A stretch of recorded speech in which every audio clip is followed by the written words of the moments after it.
Assalamualaikum. Assalamualaikum warahmatullahi wabarakatuh. Waalaikumsalam warahmatullahi wabarakatuh, Pak. Alhamdulillahirabbil alamin. Allahumma shalli ala sayyidina Muhammadin wa ala alihi wa sahbihi ajmain. Amma ba'd. Baik, rekan-rekan sekalian, di mata kuliah Hukum Acara Pidana yang saya hormati, saya banggakan, mohon izin di sore hari ini kita sedikit menyelesaikan, ada tanggungan sedikit, tipis-tipis saja materi yang belum bisa saya kemarin ajarkan karena ada kendala ya. Di ujung-ujung tahun akademik ini acara kampus sangat padat, jadi saya Pak Prodi diminta banyak mewakili kegiatan-kegiatan tertentu. Jadi hari ini pun saya tadi masih ada rapat ya, saya tinggalkan. Saya kalau enggak gini, saudara tinggalan di pekan depan saudara sudah UAS. Baik. Saya share screen dulu.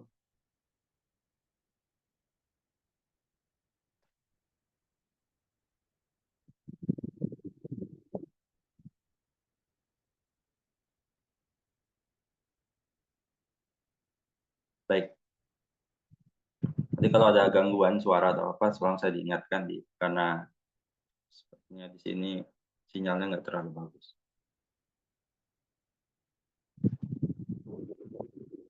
Baik.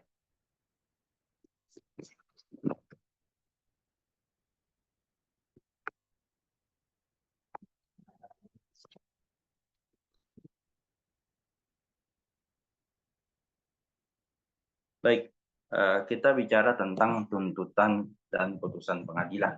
Ini adalah hal-hal akhir dalam pembahasan di mata kuliah kita, di mata kuliah Hukum Acara Pidana.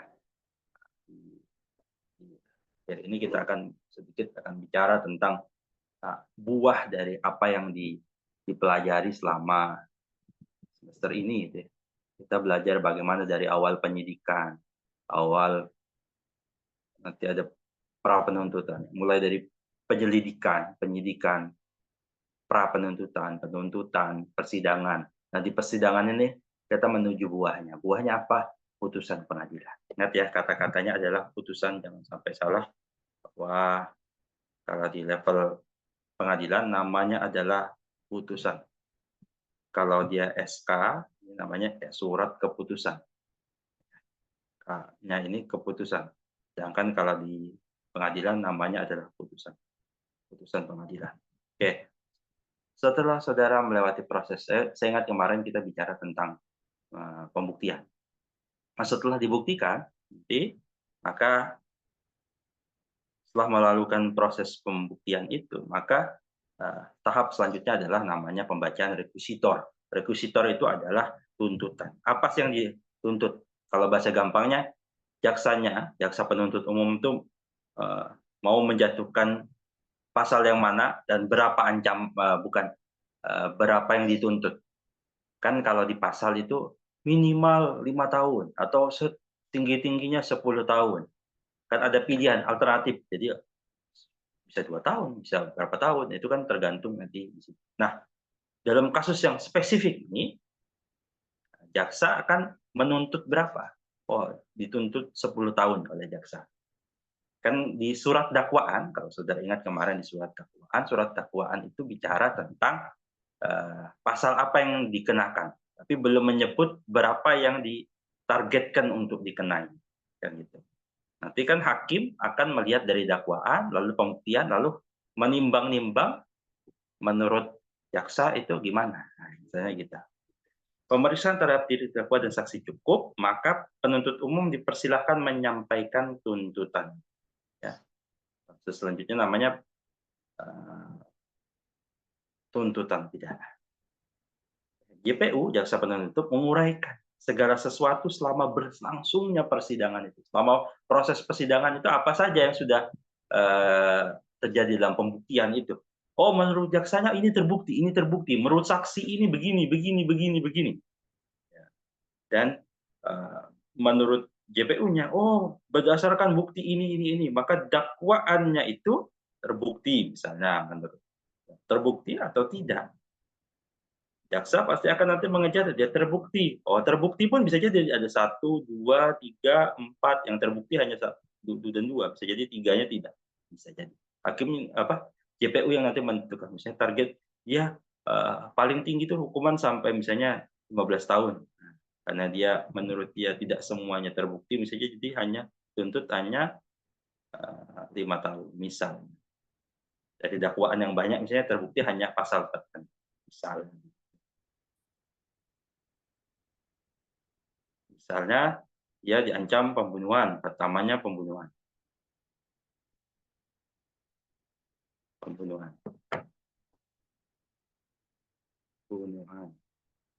Kedua, penganiayaan. Pembunuhannya tidak terbukti, yang terbukti penganiayaannya, misalnya seperti itu. Di sini ada diagram alirnya. Ya. Jadi yang pertama, JPU membacakan tuntutan. Jadi, sama bacakan. Lalu hakim masih memberikan kesempatan kepada siapa? Kepada terdakwa maupun penasihat hukumnya untuk apa? Untuk membacakan namanya pledoi. Ya, ini istilah yang sering kita dengar ya di media massa. Pledoi. Pembelaan. Dari siapa? Dari terdakwa maupun penasihat hukum.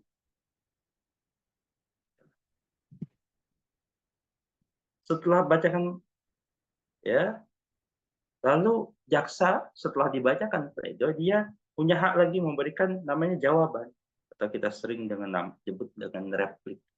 Jawaban atas pledoi. Jaksa bilang terbukti. Terdakwa juga bilang tidak, menurut saksi ini tidak terbukti. Poinnya jaksa salah di A, B, C, D. Jaksanya diberi kesempatan untuk menjawab. Jawab begini. Terdakwa maupun penasihat hukumnya salah begini. Lalu setelah diberi kesempatan kepada jaksa penuntut umum, diberikan kembali lagi duplik kepada si terdakwa maupun penasihat hukumnya untuk menjawab lagi atas jawabannya, saling jawab. Oke. Lalu atas dialektika itu nanti hakim akan melakukan ini ya, kepada hakim nanti ujungnya akan memberikan suatu yang kita sebut dengan nama putusan. Apabila pemeriksaan dianggap selesai, hakim ketua menyatakan bahwa pemeriksaan selesai dan dinyatakan ditutup. Oke, ditutup. Ditutup apanya? Ditutup pemeriksaannya. Selesai nih pemeriksaan, nggak ada tambahan lagi. Pemeriksaan yang telah ditutup dapat dibuka kembali dengan alasan-alasan tertentu. Tapi hakim yang menentukan. Agar kalau nanti sebelum diputuskan tiba-tiba ada tambahan, ya, kayak misalnya kasus yang lagi ramai itu kan kasus apa? Pina. Itu kan misalnya ada setelah sekian lama ada lagi tambahannya misalnya data-data sebagai bahan musyawarah hakim. Hakim itu akan melakukan satu yang disebut dengan nama musyawarah hakim. Musyawarah untuk apa? Untuk menentukan gimana nasib terdakwa. Hakim itu akan ganjil. Agar apa? Agar ketika musyawarah ada hasil. Kalau tidak sepakat, voting. Nah, kitanya gitu.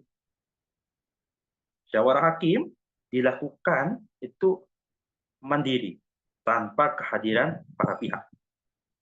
Oke. Untuk apa? Untuk mengambil satu keputusan agar lahir yang namanya putusan. Nah, kira-kira itu.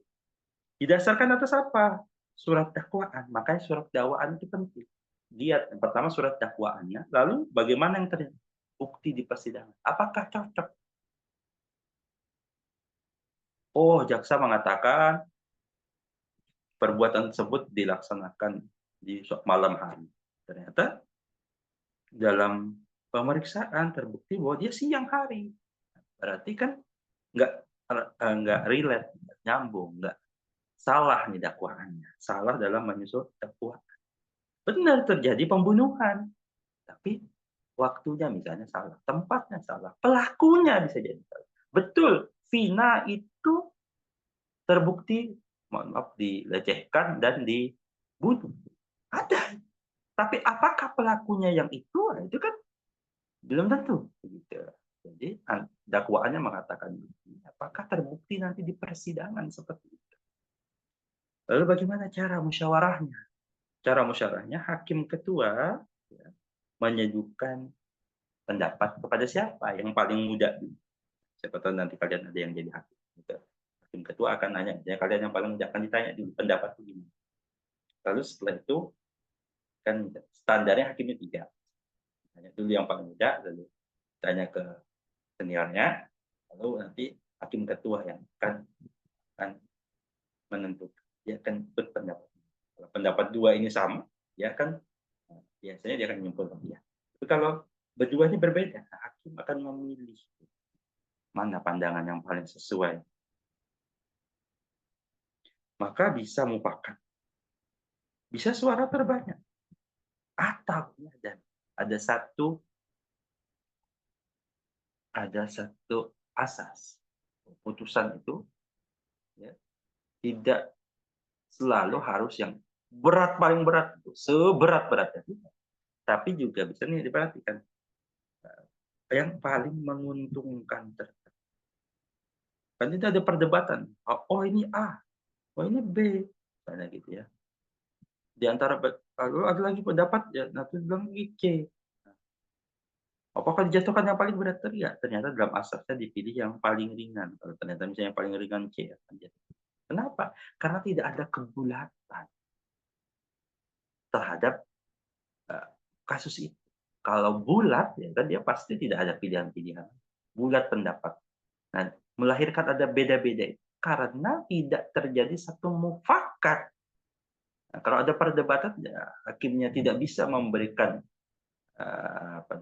hujah atau pendalilan yang terbaik di antara mereka dan diterima semuanya, maka dipilihlah yang ringan. Itu asas.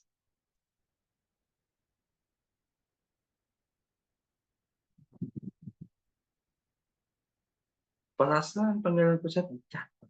Dicatat di mana? Dalam buku himpunan putusan pengadilan. Sifatnya ini rahasia. Kalau ini sampai terbuka, ini sering terjadi permainan, minta duit, apalah apa itu, banyak ya kasus-kasus yang ada itu. Ya dia bocorkan, padahal musyawarah itu kan rahasia sih. Nah, sering dibocorkan.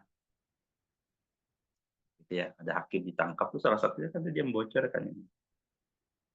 Putusan disampaikan dengan hadirnya. Nah, setelah diputuskan di dalam rapat itu, keputusan rapatnya begini, nah, dibacakanlah putusan tersebut. Putusannya harus disampaikan dengan hadirnya terdakwa, kecuali ditentukan lain, misalnya dalam kasus-kasus in absentia. Ya, in absentia.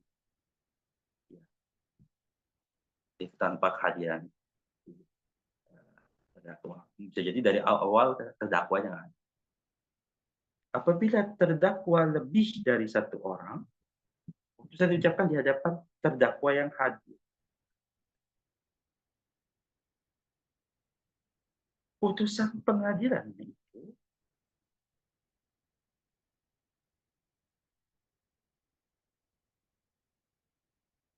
ada 3. Putusan yang pertama namanya putusan pemidanaan. Apa itu? Jika hakim memperoleh keyakinan bahwa terdakwa melakukan perbuatan yang didakwakan dan ia menganggap bahwa perbuatan terdakwa dapat dipidana. Jadi ada 2 ya, hal yang harus saudara pahami. Faktanya terbukti,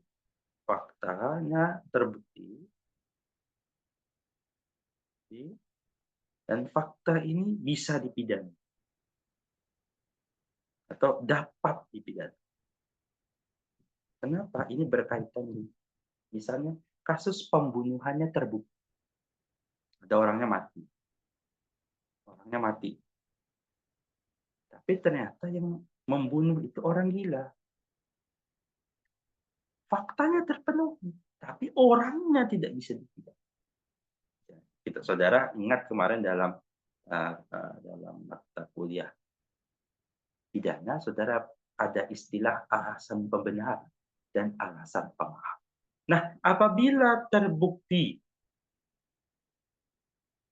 lalu orangnya bisa dipidana, hakim akan menjatuhkan putusan pidana dengan penjara, misalnya 10 tahun penjara, misalnya contohnya 10 tahun penjara.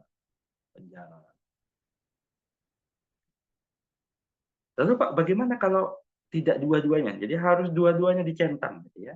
Nah, kalau enggak gimana? Ada namanya putusan namanya lepas. Onslah van, sering disebutnya onslah saja.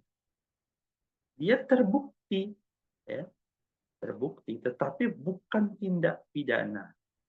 Bisa, misalnya kan tadi orang gila, atau bisa jadi dia melaksanakan perintah jabatan, ya, alasan pemaaf, alasan pembenar. Atau bisa jadi bukan perbuatan pidana, bukan satu tindak pidana. Maksudnya gimana? Oh, ada orang ya tidak mengembalikan uang, bisa dituntut dengan penipuan. Kata hakim, betul ada uang yang tidak dikembalikan, tapi dia bukan penipuan. Tapi dia ada kasus perdata. Perdata apa kalau uang belum dikembalikan? Uang prestasi. Oh, ini maksudnya bukan penipuan. Ini namanya adalah perdata, uang prestasi.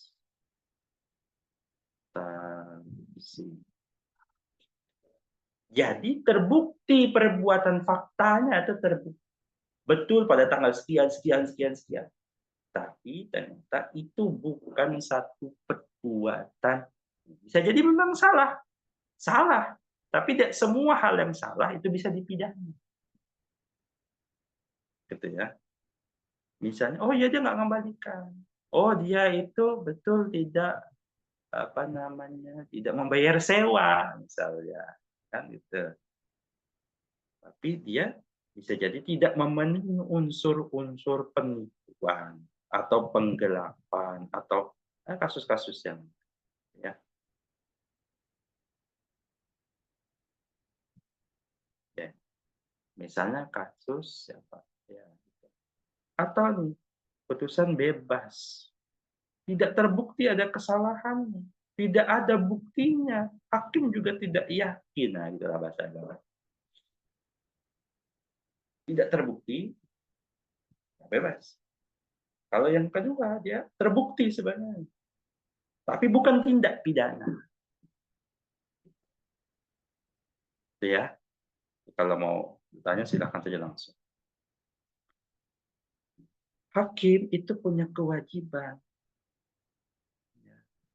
Wajibannya apa saja? Memberitahukan kepada terdakwa tentang hak. Terutama ini kan kalau tidak didampingi penasihat hukum. Ya. Kalau didampingi tetap dibacakan. Hak menerima atau menolak. Hak mempelajari. Menerima atau menolak. Hak mempelajari. Hak minta penangguhan pelaksanaan putusan. Hak untuk dia minta banding. Nah, ini kita akan sampai materi banding dan kasasi misalnya.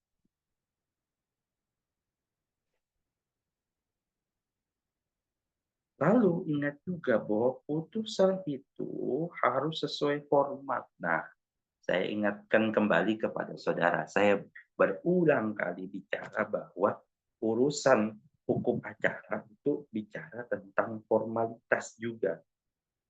Bicara tentang formalitas. Salah formalitasnya bisa jadi batal demi hukum putusannya. Penting untuk melihat yang remeh-temeh, melihat formatnya,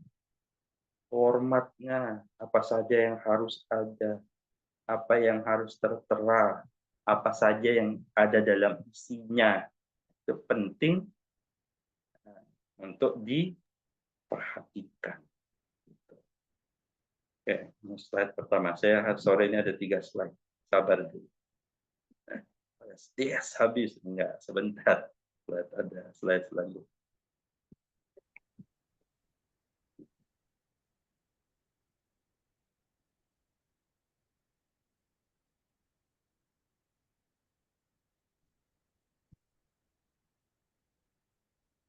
Nah, saya tutup.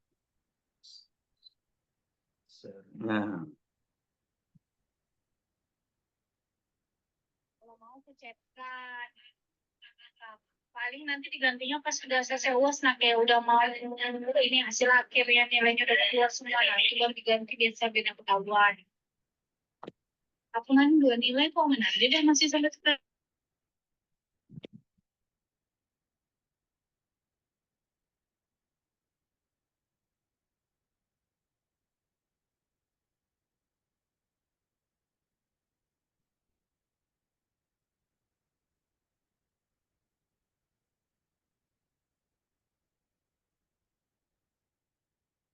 oke. Selanjutnya kita akan bicara tentang upaya hukum.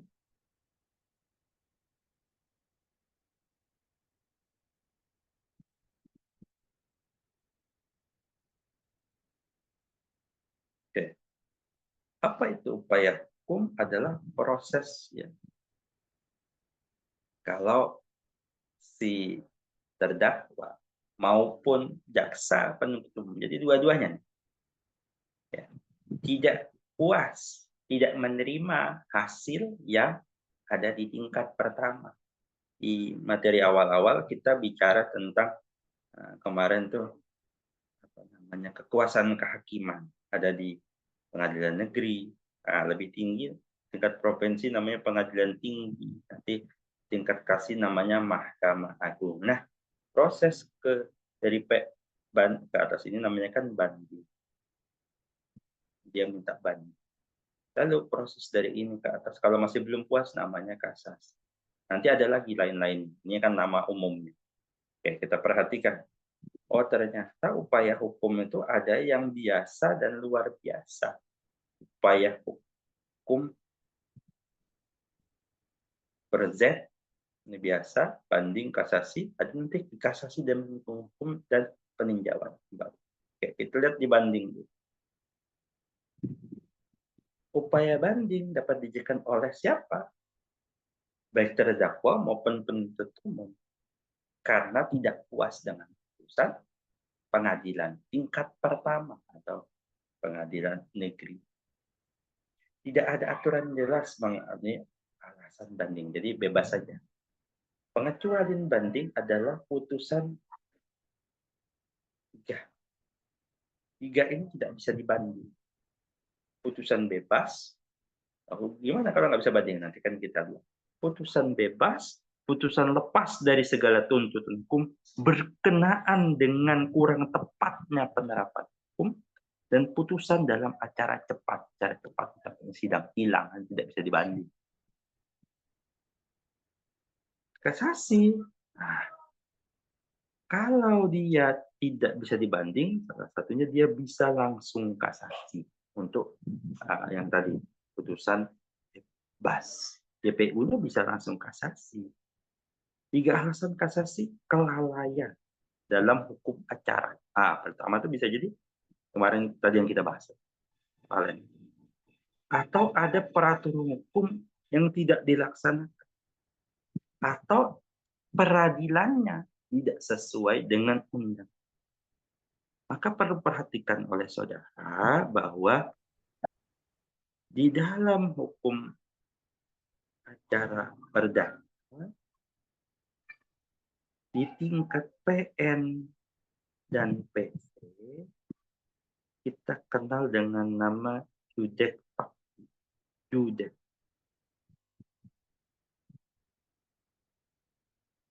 JUDEX fakti. Maksudnya apa? Mereka ini memeriksa fakta. Nah, kalau lihat tadi alasan kasasi, nah inilah Mahkamah Agung itu disebut sebagai namanya Judex, ya, Judex juga, tapi dia bukan Judex faksi. Mahkamah Agung itu Judex juris. Apa itu disebut Judex juris? Judex juris adalah dia tidak membahas faktanya, ya. Dia bicara tentang hukumnya, undang-undang. Nah, dari situ kita kelihatan bahwa yang menjadi titik berat dalam Mahkamah Agung melihat kasasi itu adalah apabila ada kesalahan dalam ranah yurisnya, hukumnya, bukan terhadap faktanya. Singkat-singkat saja ya, bisa dilihat kembali di. Saya juga ada video, saya ada. Kalau openingnya enggak, buka lagi bisa dilihat di channel YouTube. Ada juga saya beri penjelasan tentang materi ini. Lalu ada namanya kasasi demi kepentingan. Apa dia ini? Diberikan kepada khusus satu orang, yaitu Jaksa Agung. Makanya disebut suatu hal yang luar biasa.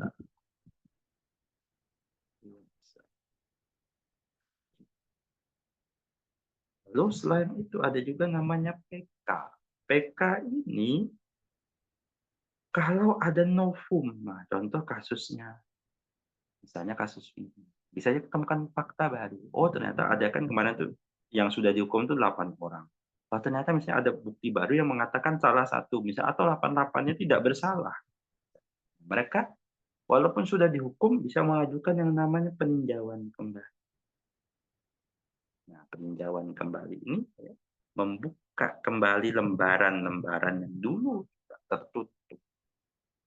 Keadaan yang seandainya keadaan itu diketahui saat seandainya, kan ada kata seandainya itu kami sudah tahu dari awal, maka putusannya itu beda, nggak kayak gini putusannya.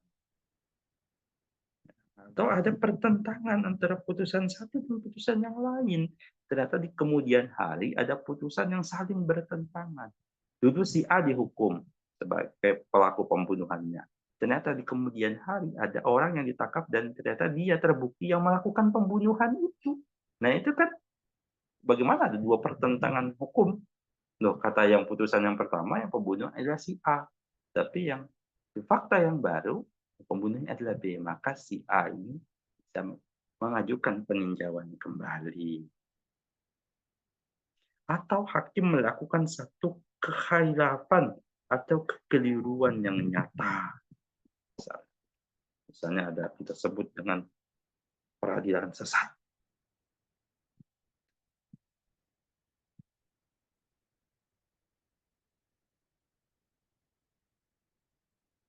Misalnya.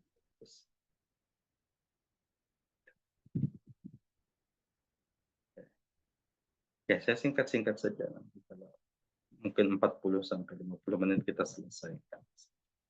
Oke, ini yang terakhir. Lalu bagaimana ketika sudah diputuskan? Bersalah. Misalnya ya, bersalah.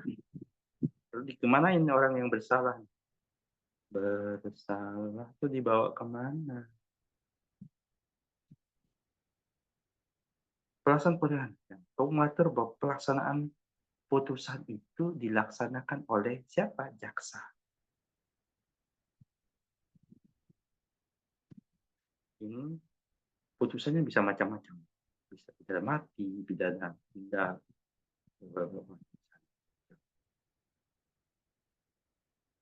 Lalu nanti saudara bisa pelajari dalam bukunya. Ada saya buku bagus. Saya yang lain bicara hukum acara pidana, bicara tentang putusan pengadilan, bagaimana di penjara. Nah, nanti saudara akan ketemu mata kuliah hukum pemasyarakatan. Nah, di situ akan dibahas bagaimana panjang orang di penjara, gimana bla bla bla bla bla. Lalu bagaimana bisa ada potongan, bisa ada apa, ya, remisi dan sebagainya. Itu nanti akan banyak dibahas di mata kuliah hukum pemasyarakatan. Nah, putusan pengadilan itu diawasi Oleh siapa? Hakim pengawas dan pengamat. Dan ini istilah di Prancis, dan ini istilah di Belanda. Kim Wasmat itu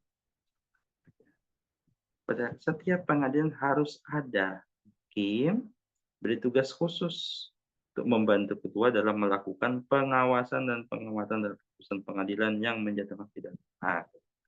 Berdasarkan saya nggak akan banyak dah. Saya kira ini kan hanya jangan lupa saya kemarin sudah mintakan untuk bisa diisi presensinya sampai lengkap ya 15 pertemuan. 15 pertemuan berarti kan sekalinya tanda tangan 2 kali. Tolong pastikan saudara karena saya besok akan merekapnya. Kalau tidak memenuhi baik progress open learning maupun kehadiran, maka saudara tidak diperkenankan mengikuti ujian akhir semester. Ataupun kalaupun saudara lolos bisa ikut ujian akhir semester, toh nanti di akhir juga saya akan cut. Jadi ya, selamat berpuas setelah ini ya. Pastikan nilai saudara baik itu berupaya. Insya Allah kalau saya mudah. Tapi kalau saudara ternyata tidak memenuhi, saya mohon maaf, sudah sesuai perjanjian awal. Jadi sebelum saya tutup, saya akan sampaikan bahwa saya tidak membuka perbaikan nilai. Jadi tidak ada perbaikan nilai dengan saya. Boleh menanyakan nilai hanya untuk transparansi. Namanya saya manusia, bisa jadi saya salah ketik, salah masukkan, atau sering terjadi itu pernah itu nama saudara nggak ketemu saya. Ternyata nama di open learning sama nama yang di presensi beda. Nah, itu salah satunya. Ketika di input saya nggak ketemu, ya kasih 0. Ternyata ada, tapi namanya agak berbeda di yang situ. Nah, itu yang saudara tolong perhatikan. Demikian ya. Saya kira cukup. Ya, saya sebagai penutup di kelas ini saya mohon maaf kalau selama ini mendampingi saudara banyak kekurangan, terutama mungkin kadang beberapa kali tidak masuk, bukan keinginan saya, tapi memang banyak tugas yang diberikan oleh universitas juga, bukan yang gitu ya. Ya, semoga apa yang saya berikan bermanfaat buat saudara. Tolong ilmu yang bermanfaat itu kalau saudara bisa menggunakan baik, bukan hanya diingat di semester ini, tapi terus berlanjut di semester berikutnya. Sampai ketemu di semester berikutnya. Demikian saya akhiri. Assalamualaikum warahmatullahi wabarakatuh. Waalaikumsalam warahmatullahi Waalaikumsalam warahmatullahi wabarakatuh. Terima kasih, Terima kasih, Pak. Pak. Ya.